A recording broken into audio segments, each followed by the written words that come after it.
Welcome into the WarChant.com post-game podcast. Ryan Kelly and Gene Williams here, joining you from the 9th floor of Bobby Bowden Field at Doak Campbell Stadium. 42-10 your final score. Florida State bowl eligible and going to a bowl game for its 36th straight season. So the last time we talked to you was Friday morning, 6 a.m. We got off the air at 7 a.m.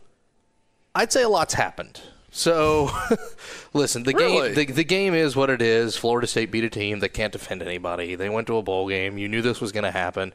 But we'll talk about Odell Haggins and that moment for a second. But before we do any of that, let's chat about what we know, and that's that Jimbo Fisher is no longer the head coach of Florida State, accepts a job at Texas A&M, $7.5 million a year guaranteed over 10 years, which is absolutely insane.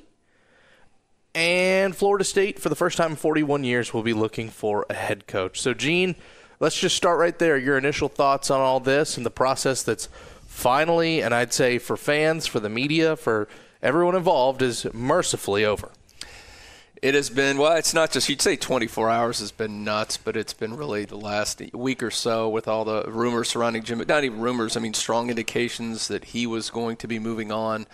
It was a very poorly kept secret, even though, Coach Fisher kept trying to, I guess, change the message that wasn't real, and we all didn't know what we were talking about. Gene, we create it. We create someone leaving in the dead. We created the clutter. He was the clutter this past week. But, I don't want to, we need to harp on that too much. But obviously, very monumental week and last 24, 48 hours for Florida State, the way this went down, because coaching changes don't happen very often. And one of the things I was looking at my 5 takes column is during the last 41 years, when you've had just 2 head coaches during that same period of time, both Florida and Miami have had 10 different full-time coaches, not just the interim, 10 different coaches. So coaching changes at Florida State are extremely rare. And like you said, you got to go back 40 years to Daryl Mudra being fired when they had to do a coaching search, and did pretty good that time. I think the guy they got wasn't too bad in 1976. Bobby, that guy. Bowden, was it? Bowden, was it? Yeah. He did all right. So, that's to me – there is a ton of pressure. We got a chance. I talked to President John Thrasher for about 5 minutes after the game, and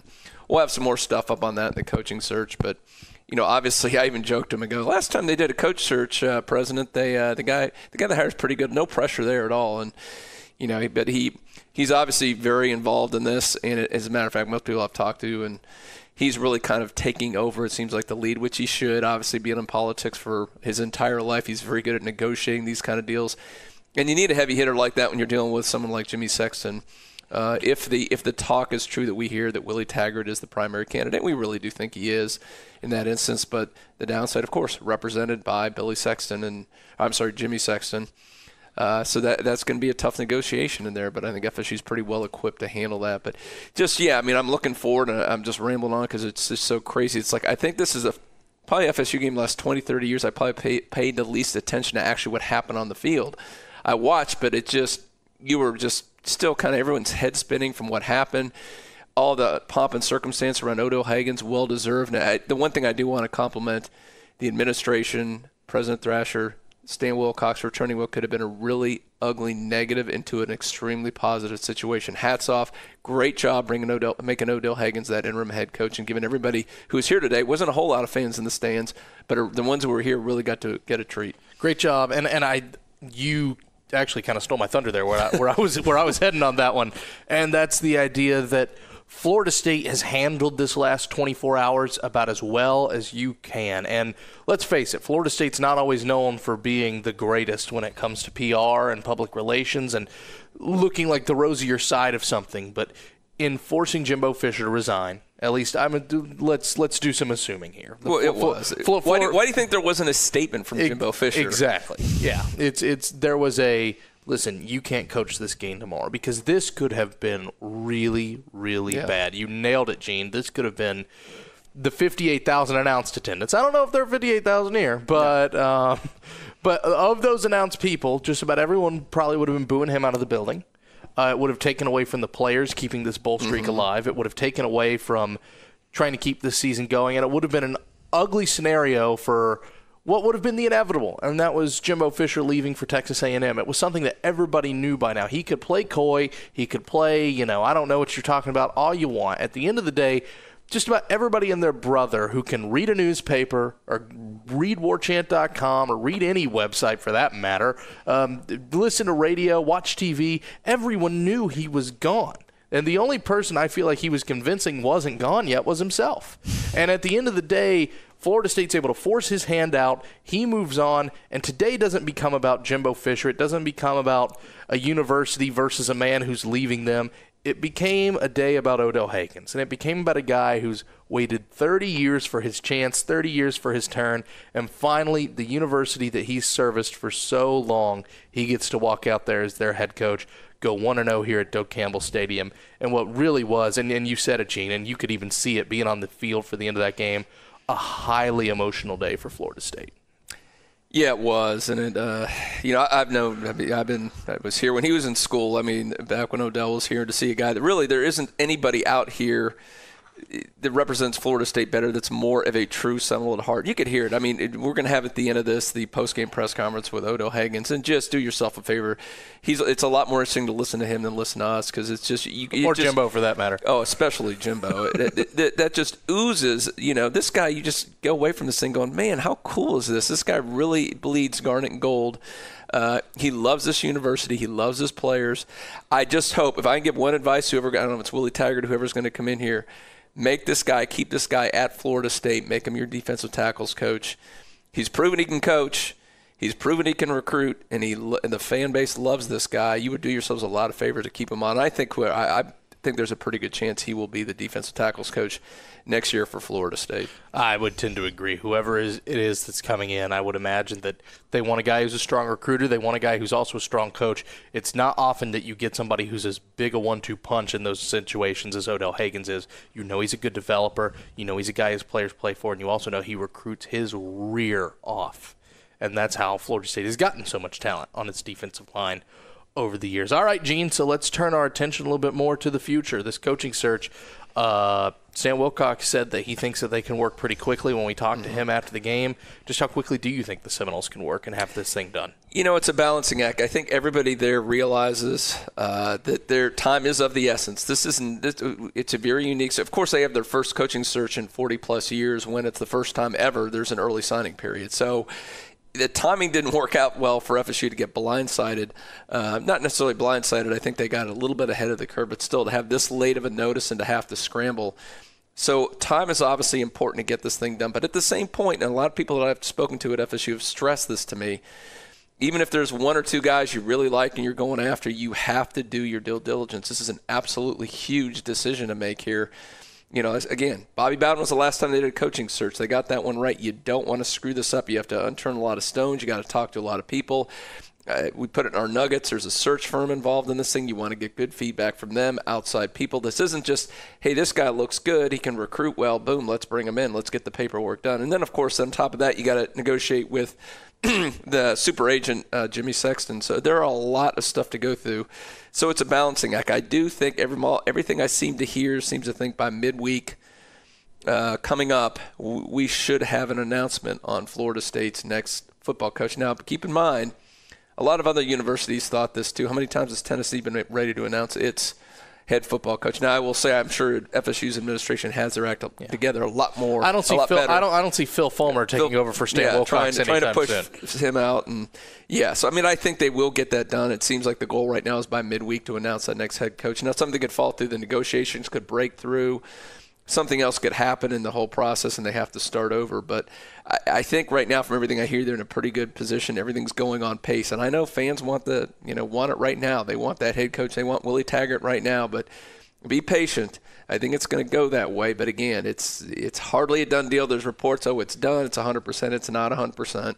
These things fall apart all the time when it looks like they're going to. I mean, again, the example of Tennessee. How many times have they had a head coach done and it fell through? So these things do happen. So just be patient and a little self-promotion. Keep it on warchant.com. We will keep you updated when new information comes our way in that coaching search. I'm not going to ask you to put all your cards on the table, Gene, but in any coaching nuggets at all you're willing to divulge on free podcasts? Mm-hmm.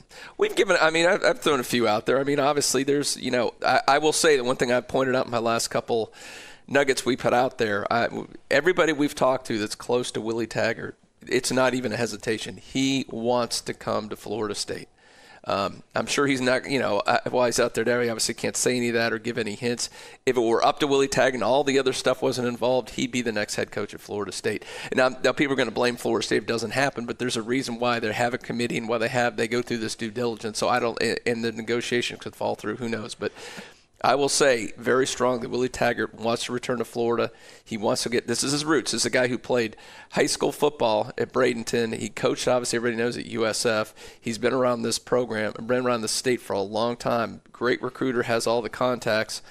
So, I mean, it seems to be a really good fit in a 41-year-old guy that's got a lot of energy. And frankly, to be selfish again, I would love to cover the guy because he's got some charisma and he's outgoing. And after what there's been some fun times with Jimbo Fisher to cover him, but I got to tell you, I would like the refreshing change of pace to someone that's a little bit more kind of charismatic and has a good sense of humor and just easygoing. I wholeheartedly agree. Really? But I will say this. I mean, talk about a guy in Willie Taggart. If he does end up getting the job, coached at his alma mater in Western Kentucky, has his jersey retired at Western Kentucky, gets to go out and go do one of the West Coast powers in Oregon, even if it's only for a year, and gets to come back. And, of course, there's even reports that Taggart grew up an FSU fan when he was at Bradenton High School. Yeah. To coach at your alma mater, to coach Oregon, and then to turn around and coach the school that you grew up rooting for, I mean, if that actually happens, that's one heck of a career for a guy who just is about to be in his 40s. Yeah, well, no, he's 41. 40. I thought you said 39. I'm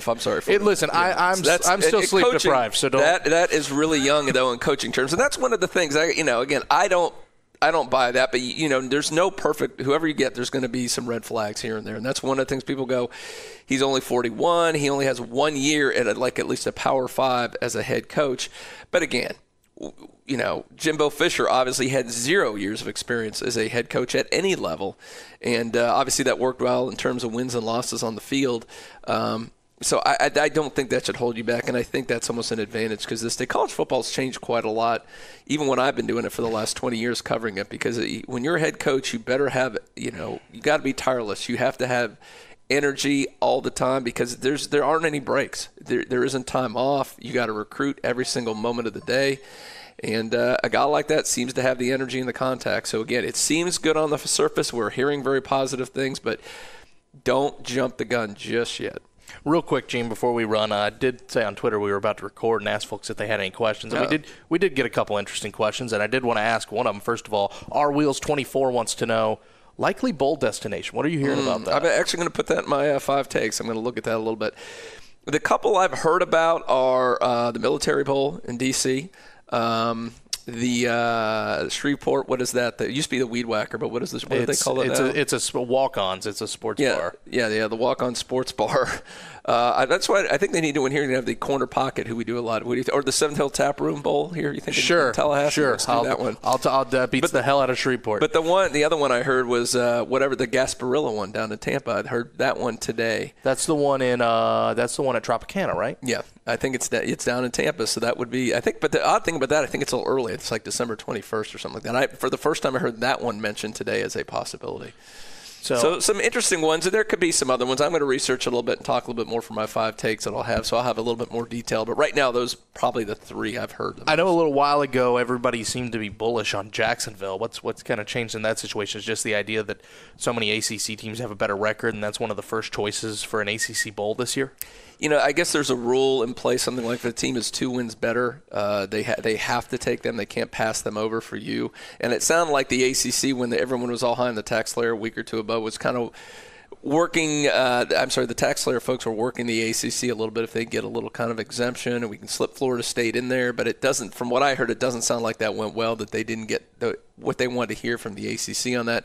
And like you said, there are just simply too many probably ACC schools with to a better record than Florida State that would have that opportunity to go to that. Not to mention just a lot of teams bowl eligible in general. And, of course, you mentioned the Gasparilla Bowl down there in Tampa. That is not an ACC-affiliated bowl, correct? But there are not enough bowl-eligible teams to fill the slots with their current conference alignments.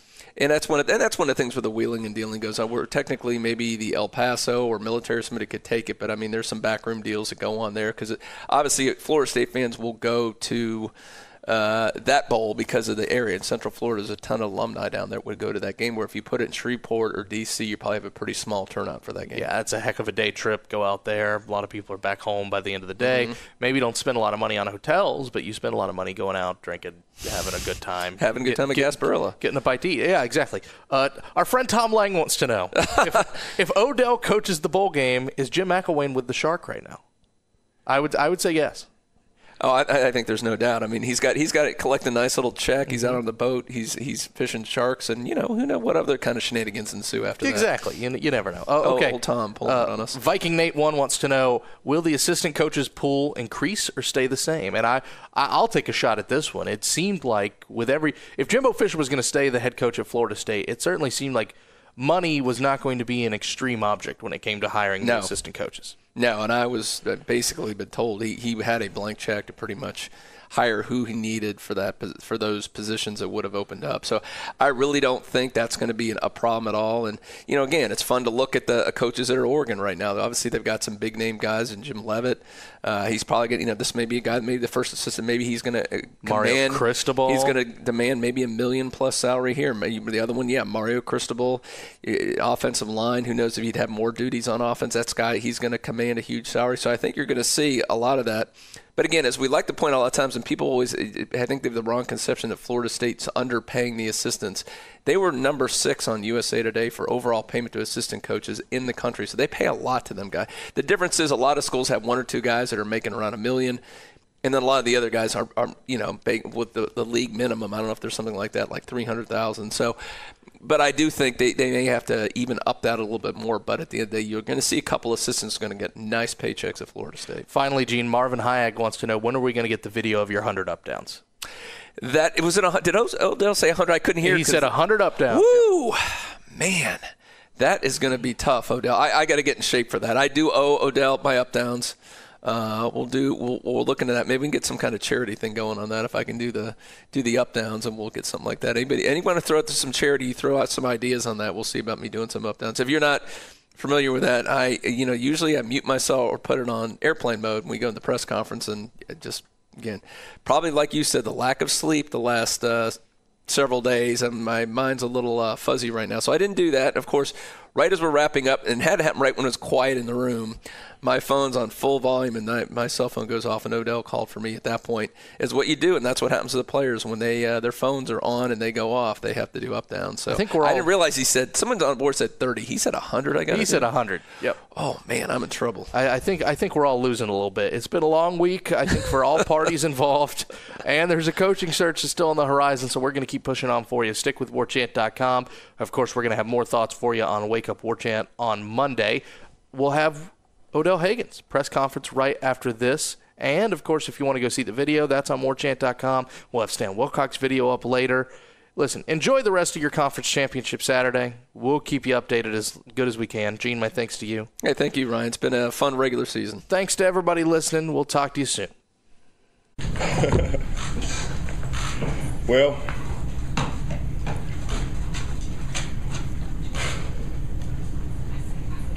all the credit goes to our football players. It's not about me being named the interim head coach. It's about those kids. Resilient. How they fought. They didn't quit. Florida State, if you look at the south end zone of the stadium, unconquered. Remember that. We haven't gone anywhere, and we're not going anywhere at Florida State University. I'm so proud of our kids, Alec Everly, Derwin James, Derek Noddy. I can keep going. They stayed in there with us. You know, sometimes we base things on wins and losses, but this year, our kids got a lot of life lessons. Not to quit. Keep fighting. Them kids will remember this. Everybody say we went through turmoil. No. God put us through certain things for reasons. you learn from, and they make you stronger as a man, make you stronger as a woman. So, no, I'm not going to say Florida State 6-6. They had a subpar season. I'm going to say this. Our kids learned a lot this year about life. I'm so happy for them. Happy for our organization, Stan Wilcock, President Thrasher, the coaches on down, the old man, Rick Trickett, advising me. It's not just me. It's about everybody. Lawrence Dawsey, Damian Craig, Randy Sanders, Charles Kelly, Brad Lauren, Bill Miller, Tim Brewster, Jay Graham. We had a job to finish. I'm so happy for our kids. That's the main thing. It's not about Odell. I'm saying it again, the interim. I'm honored to be named that. I'm just happy for our kids. Now, are there any questions?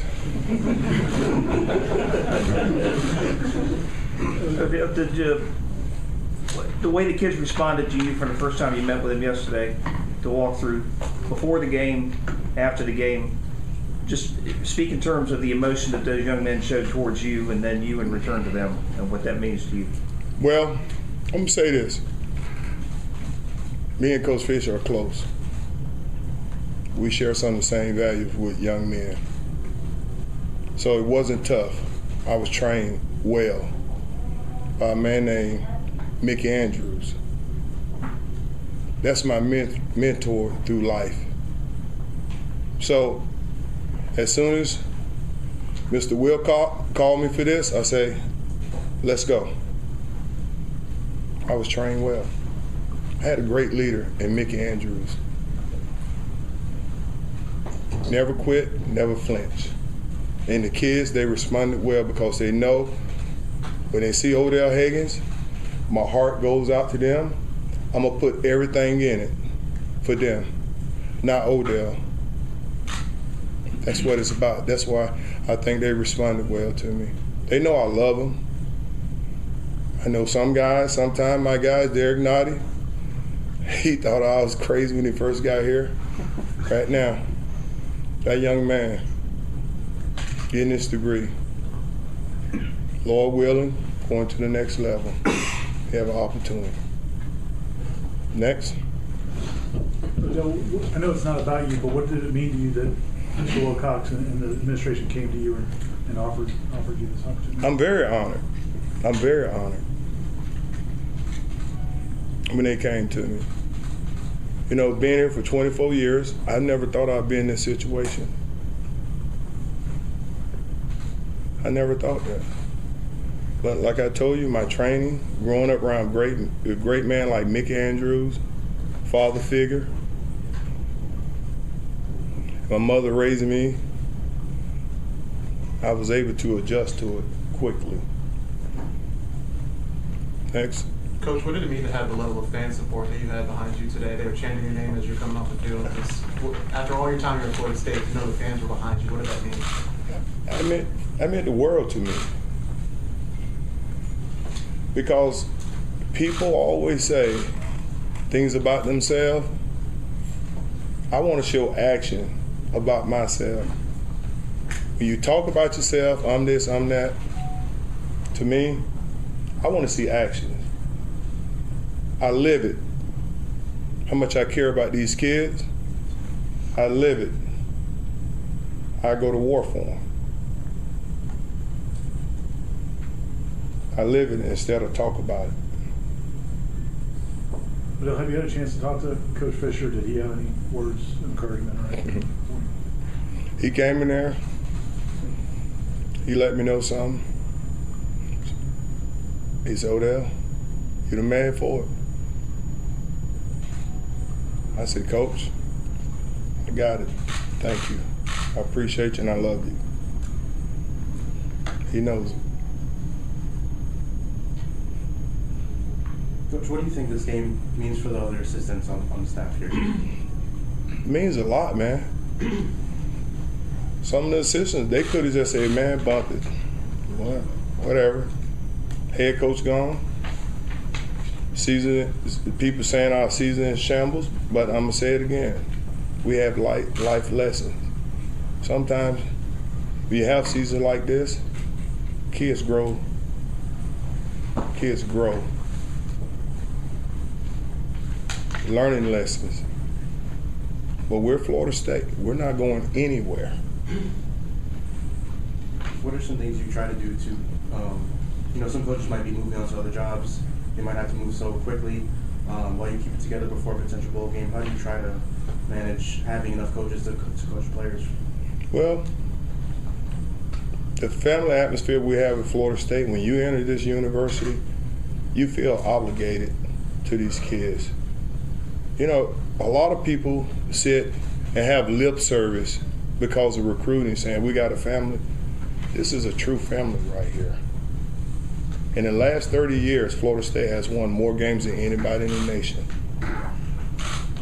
We'll be back. That tells you about a family. That's a family. We have a solid foundation at Florida State University. It's not built on sand. I can say that once a player, coaching here, 24, 23 years, I've experienced it. I think experience it a lot better than somebody saying something. Odell, how do you think Coach Fisher will be remembered, and how should he be remembered? I think Coach Fisher should be remembered as a leader. He gave me an opportunity to stay here at Florida State University. And I respect him for that. All the things that happened, that people saying turmoil, we're not in turmoil. He's a great coach, great mentor. He's going to do well there. I wish him the best of luck. At Florida State, he had a great legacy to me.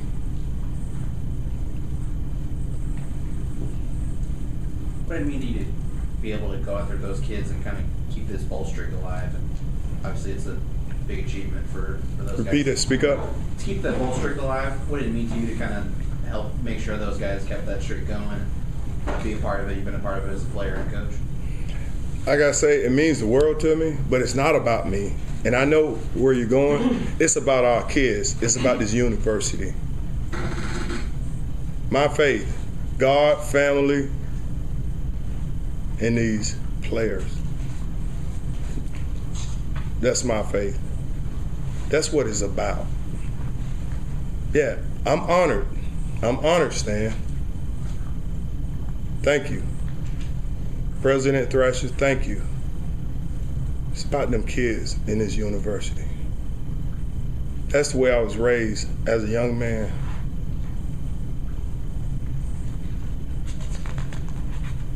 Yes. Next. Bill, what was it like to see the Seminole rally? Ladies first. Oh, sorry. Can you describe the emotion in the room when Coach Fisher let everybody know that he was leaving? Quite naturally, they're humans. They're humans. You know, some of them was down. I can't sit here and tell you they wasn't. But like I tell you, I said it once, said at the beginning of this interview, we're a family. We stuck together as a staff, as an organization, and the kids say, hey, Florida State is a family. We have a solid foundation. Yeah, it was tough. They're humans. 18 to 22-year-old kids. What was it like to see the Seminole rap on the big video? You know what? Let's set this straight. Do y'all realize I have a twin brother? No, I'm just joking. You know, I was all in fun, and you know, to end the game that way, the game, the kids getting to see that was great. I can beat a joke. I wish I would have never did it because it's going to last me for the rest of my lifetime. But no, hey, that was great for the kids to see it. Have you even had a chance to respond to all the text messages I'm sure you've gotten and calls? No. I jumped into it once Stan named me then the head coach. Been trying to have a plan. They can wait. Odell, do you want to be considered for this job? Do you plan to pursue it in any way? Can I not answer that question? That's up to you. No comment. Okay. How about this? Have you put your Christmas tree up? The Christmas tree up. We're ordering it. It's coming delivered tomorrow. That's her fault. Well, let's go back to that question. Ask me that question again. Do you want to be considered for this job? Well, I'm going to tell you like this. I want Mr. Wilcock, Mr. Thrasher to hire the best person for it. Take me out of it. I'm not trying to get this job.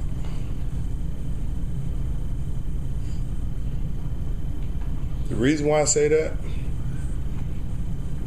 as a coach at Florida State, a former player at Florida State, I can impact lives. I hope the next coach keep me. But to answer your question, I'm not complacent. God put you in certain situations for certain reasons. Somebody got to do the groundwork. That's good enough. Ladies first. Sorry, I keep doing this. Does that mean you won't be joining Jimbo at Texas A&M? I don't want to answer that question, okay? I would no comment to that question. Okay.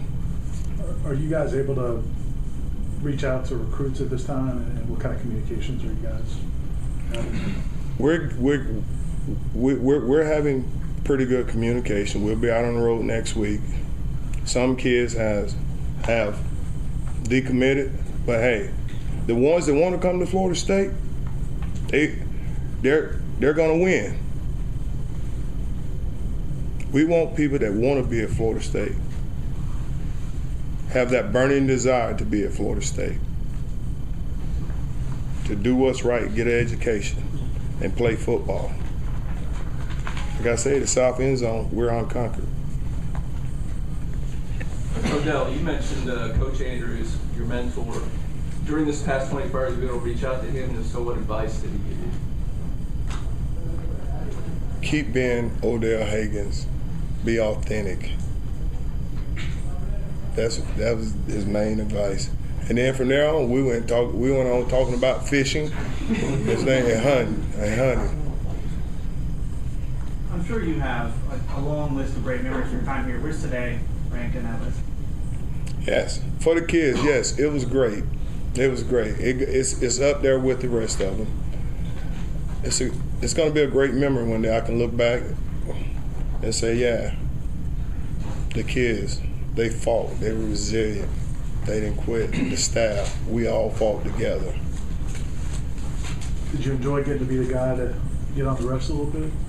Excuse me? Did you enjoy being the guy that got to get on the refs a little bit? Brother, I do that when I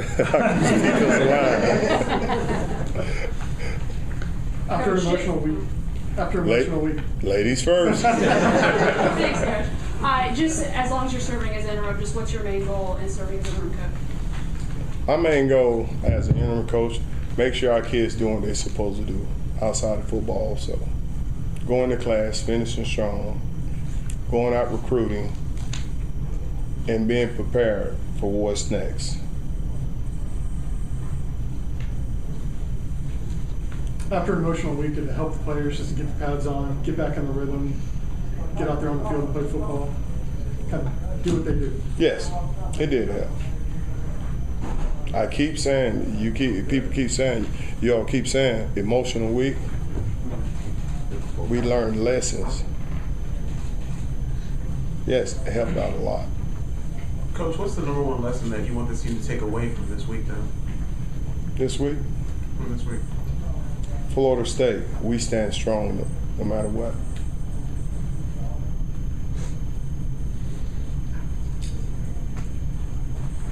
Okay. Any more questions, young lady?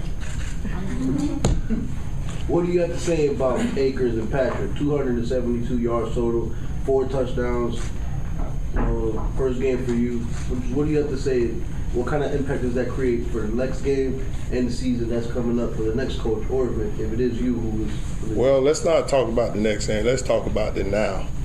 I'm very happy for them. Those kids, Randy, Dulcie, Brewster, Coach Trickett, and Jay Graham. Say, guys, let's run it. That's what they were giving us. We took it. If they'd have gave us the pass, we would have taken the pass. Because of the things you talked about, overcoming adversity, challenges, are you as proud of this team, this group of guys, as Yes. the teams that? Yes.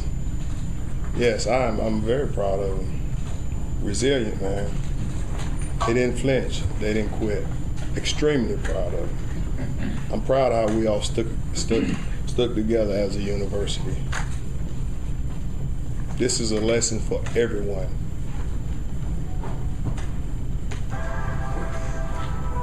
Sorry, Coach. Gene, normally in this room you have your phone on. That's 100 up downs. Good luck hitting those. Are there any other questions? Boy, you know it's shocking. My wife didn't ask a question. Jesus. All right, thank you, Coach. All right. Thank y'all.